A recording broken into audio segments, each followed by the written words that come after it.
Shalom Bapak Ibu, selamat hari Minggu bagi kita semua. Sebelum kita mendengarkan firman Tuhan hari ini, marilah kita berdoa. Damai sejahtera Allah Bapa yang melampaui segala akal, itulah kiranya yang memelihara hati dan pikiran saudara-saudara di dalam Kristus Yesus Tuhan kita. Amin.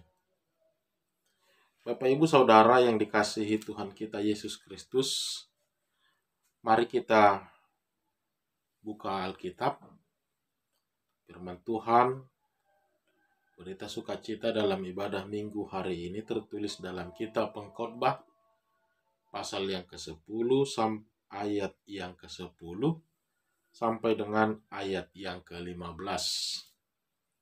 Pengkhotbah 10 ayat 10 sampai ayat yang ke-15.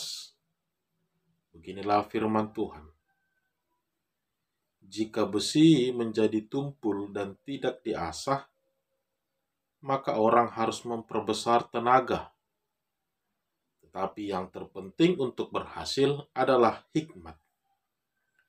Jika ular memagut sebelum mantra diucapkan, maka tukang mantra tidak akan berhasil. Perkataan mulut orang berhikmat menarik, tetapi bibir orang bodoh menelan orang itu sendiri. Awal perkataan yang keluar dari mulutnya adalah kebodohan, dan akhir bicaranya adalah kebebalan yang mencelakakan. Orang yang bodoh banyak bicaranya, meskipun orang tidak tahu apa yang akan terjadi, dan siapakah yang akan mengatakan kepadanya apa yang akan terjadi sesudah dia. Jerih payah orang bodoh melelahkan orang itu sendiri, karena ia tidak mengetahui jalan ke kota. Demikian firman Tuhan. Bapak Ibu Saudara yang dikasihi Tuhan kita Yesus Kristus, saya yakin setiap orang yang mendengarkan khotbah ini juga memiliki pemikiran yang sama tentang bagaimana tujuan dari kehidupan ini. Kita pasti menginginkan supaya selama kita hidup kita ini selalu menjadi lebih baik dan lebih baik lagi. Selama kita hidup, kita ingin apa yang kita kerjakan, apa yang kita usahakan selama di dunia ini boleh terwujud, ini boleh berhasil di dalam hidup ini. Kita pasti menginginkan bahwa setiap harapan dan cita-cita kita ini untuk masa depan kita ini boleh terwujud.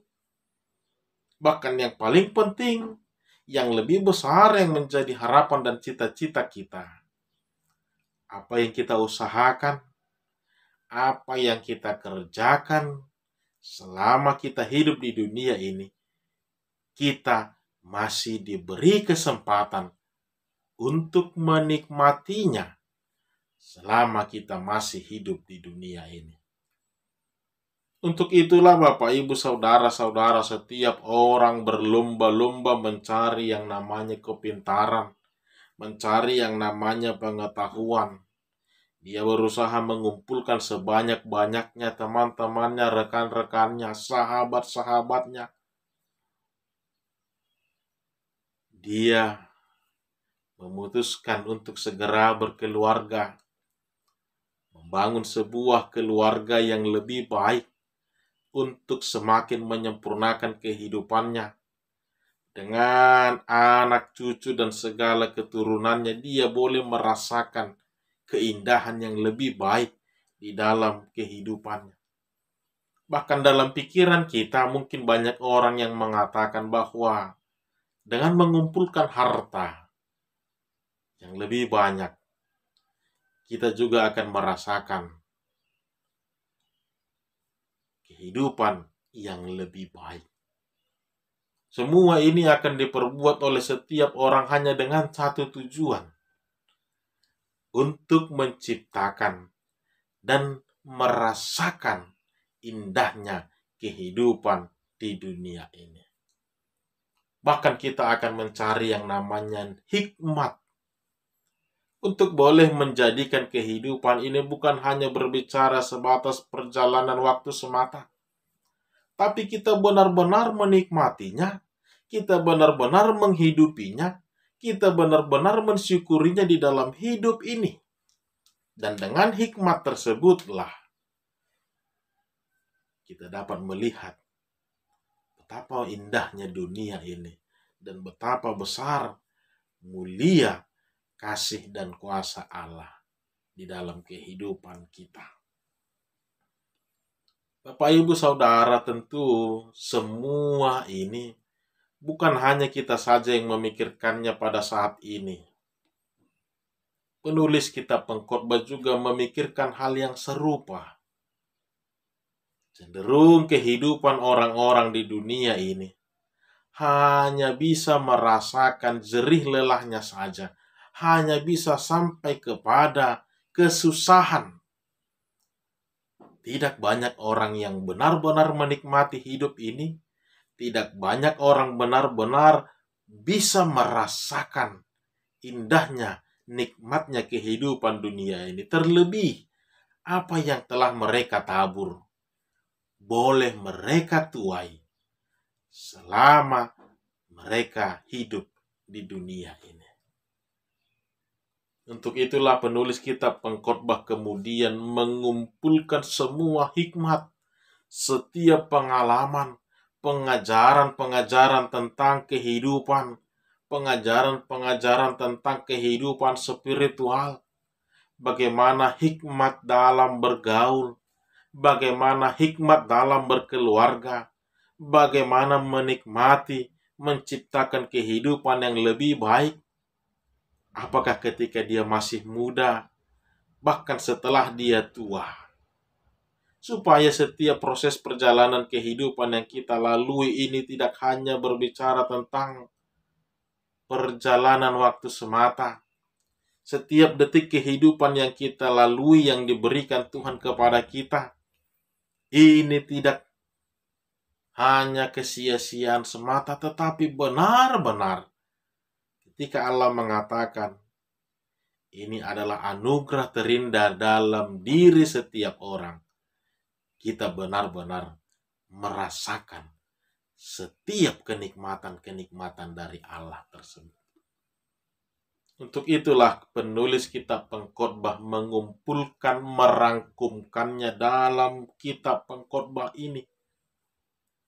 Pengalaman, wejangan-wejangan, nasihat-nasihat, bahkan kehidupan-kehidupan spiritualitas dari orang-orang yang telah menghidupi dan menggumulinya, dia kemudian rangkumkan di dalam buku kitab Pengkhotbah ini. Kita perhatikan Bapak, Ibu, Saudara, ini seperti ketika kita berdiri, berkumpul dalam sebuah diskusi, mempergumulkan, mempertanyakan bagaimana sih menciptakan kehidupan yang lebih baik, bagaimana sih supaya kita layak hidup berkenan di hadapan Allah. Semua ini kita melihat dalam kitab buku Pengkhotbah ini. Dan inilah yang mau kita pelajari kembali Bapak, Ibu, Saudara. Kita gumuli kembali dalam firman Tuhan hari ini.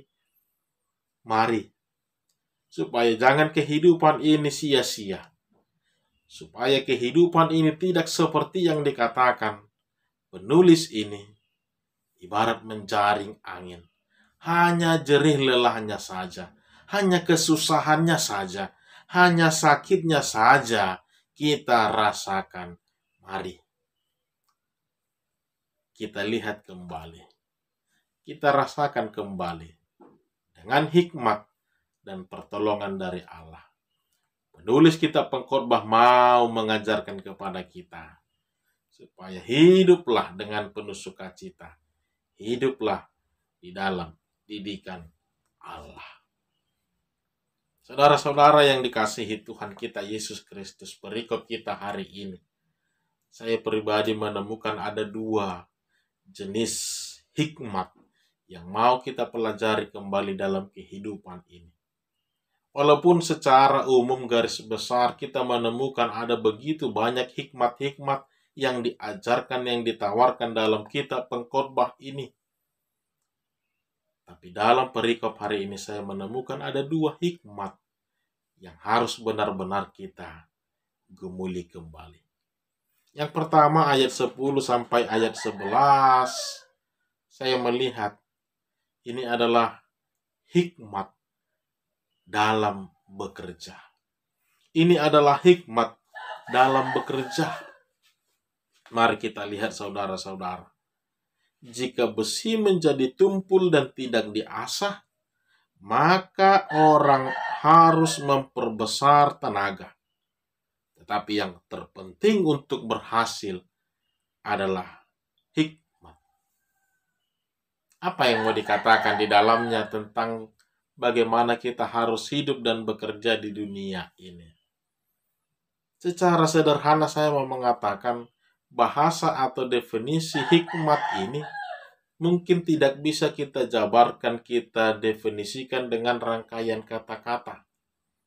Tapi ini mau mengajarkan kita, lihatlah ada begitu banyak hal-hal yang bisa membuat kita boleh berhasil dalam pekerjaan kita. Ini berbicara tentang efisiensi waktu. Ini berbicara tentang efisiensi tenaga. Apalagi dalam kehidupan saat ini. Kecepatan pertumbuhan perkembangan yang sudah tidak bisa terbendung. Orang-orang, bahkan model orang bekerja saat ini tidak lagi mengandalkan otot tetapi sudah mengandalkan pikiran. Maka saya mau mengatakan di ayat 10 ini, salah satu hikmat dalam bekerja adalah mampu melihat di mana peluang, di mana kesempatan. Bahkan ini berbicara tentang manajemen kita di dalam bekerja. Efisiensi waktu, efisiensi kekuatan, tenaga. Ini mau mengajak kita supaya benar-benar melihat kesempatan dalam kehidupan saat ini. Dan yang lebih menarik di ayat 11 juga dikatakan, jika ular memagut sebelum mantra diucapkan, maka tukang mantra tidak akan berhasil. Jika ular memagut sebelum mantra diucapkan, maka tukang mantra tidak akan berhasil. Ini sangat relevan dalam kehidupan kita saat ini, Bapak, Ibu, Saudara. Ini bukan mau berbicara tentang ilmu-ilmu atau mantra-mantra di dunia ini. Tapi ini mau mengatakan kepada kita, lihatlah, ular itu begitu cepat.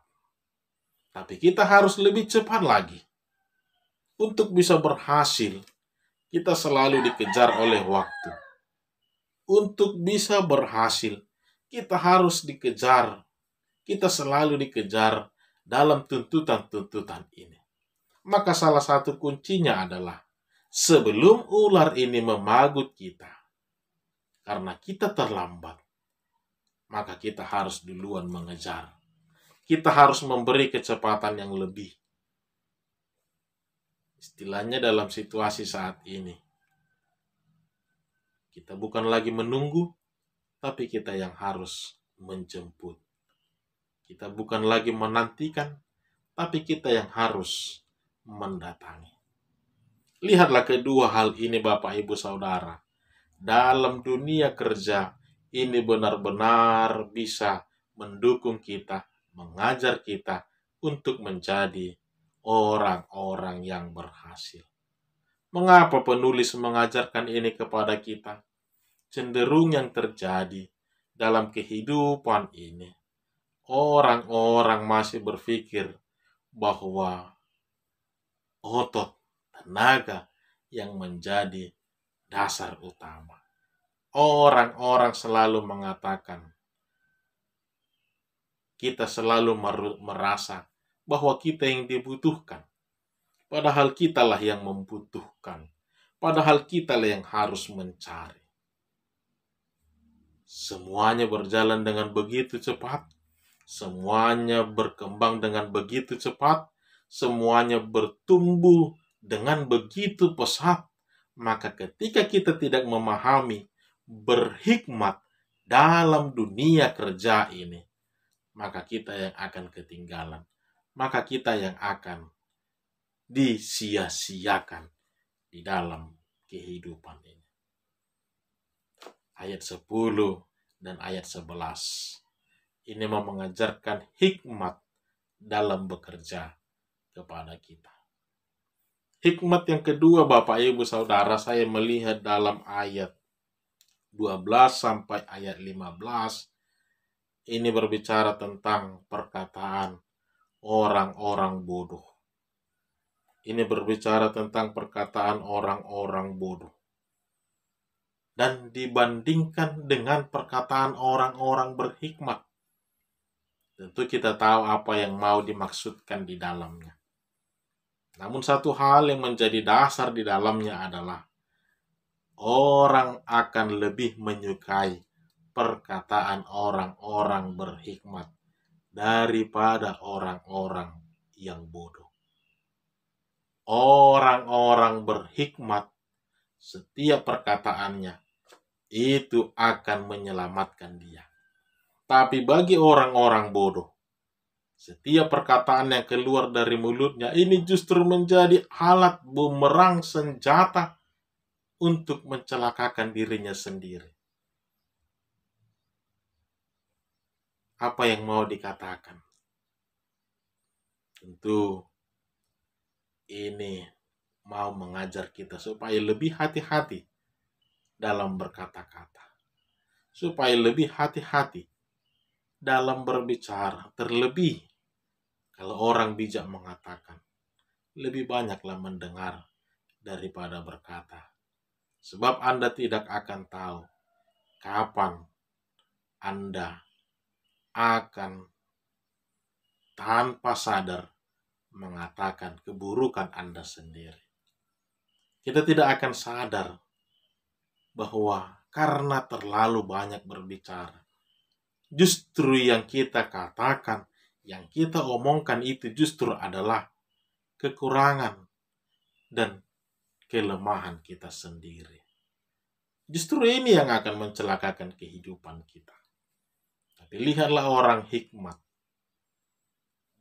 Apa yang dia ucapkan itu adalah sesuatu yang menyelamatkan dia, yang bisa membangun kembali sebuah komunitas. Setiap perkataan orang bodoh justru menjadi senjata bagi dia untuk mencelakakan dirinya sendiri. Bapak Ibu Saudara yang dikasihi Tuhan kita Yesus Kristus, saya pernah membaca, dalam berbicara ternyata juga dibutuhkan hikmat. Sehingga dia menuliskan begini, dalam berbicara itu kita bisa melihat, tajam tidak melukai, pintar tidak menggurui, cepat tidak mendahului, tumpul tidak menghancurkan. Inilah hikmat dalam berbicara. Tajam tidak melukai, pintar tidak menggurui, cepat tidak mendahului, tumpul tidak menghancurkan.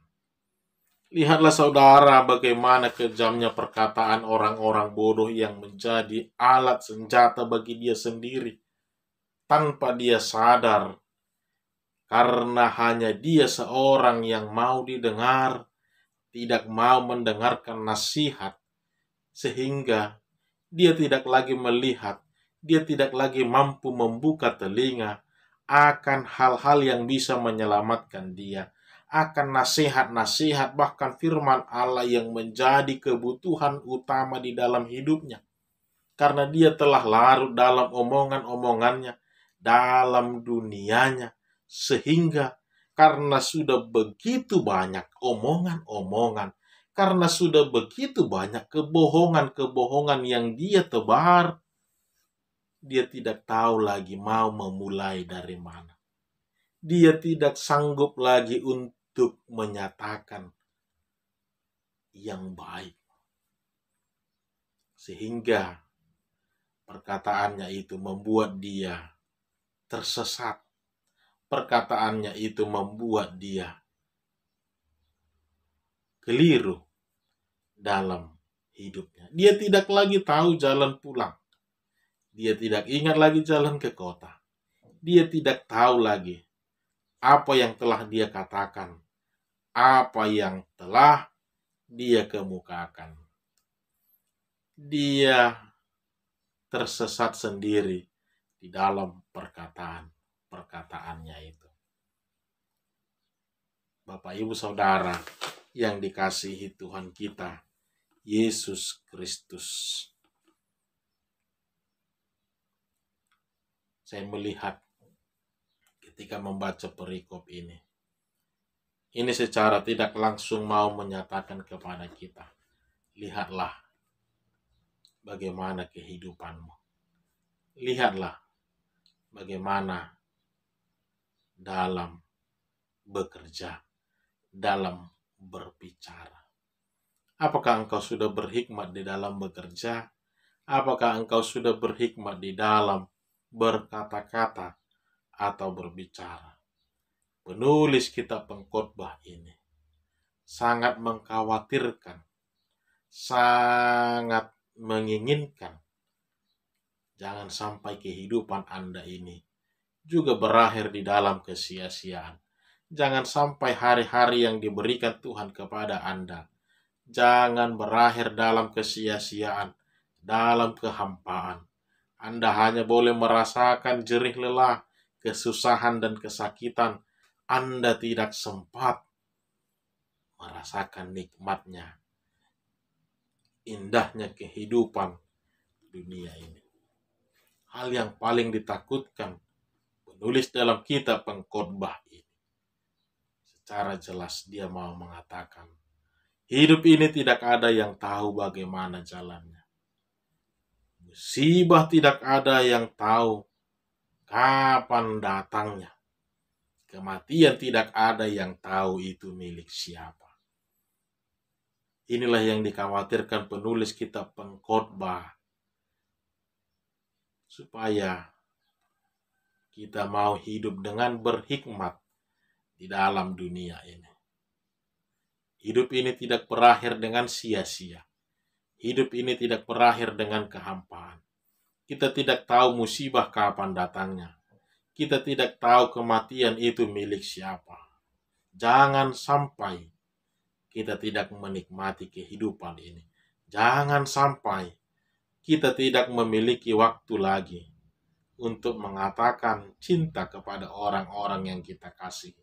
Jangan sampai kita tidak sempat bertobat, minta pengampunan dari Allah, hanya karena kita telah tersesat dalam dunia kita, dalam perkataan kita, dalam kesenangan-kesenangan kita semata.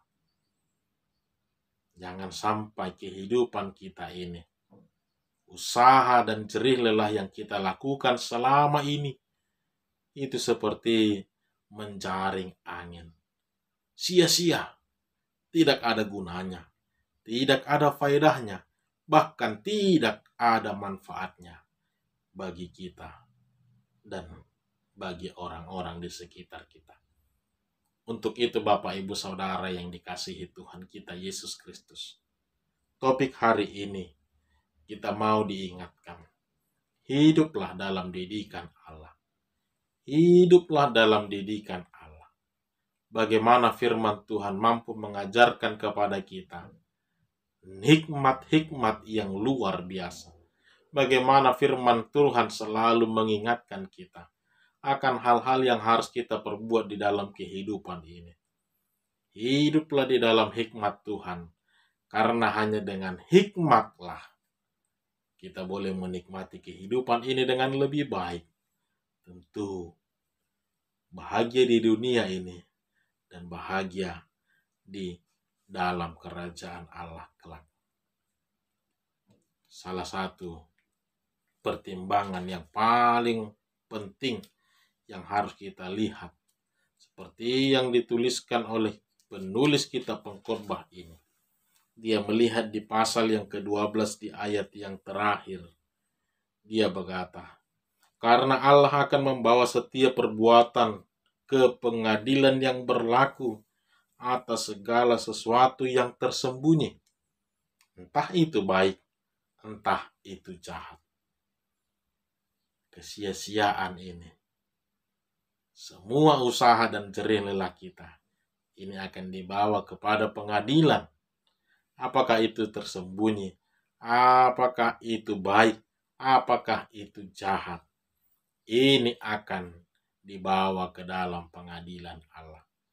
Maka dari itu Bapak Ibu Saudara, dalam pasal 12 ayat 13, penulis kemudian menyimpulkan akhir kata dari segala yang didengar ialah takutlah akan Allah dan berpeganglah pada perintah-perintahnya. Takutlah akan Allah dan berpeganglah pada perintah-perintahnya. Hiduplah dalam didikan Allah. Carilah hikmat yang dari Allah, bukan hikmat dari dunia ini.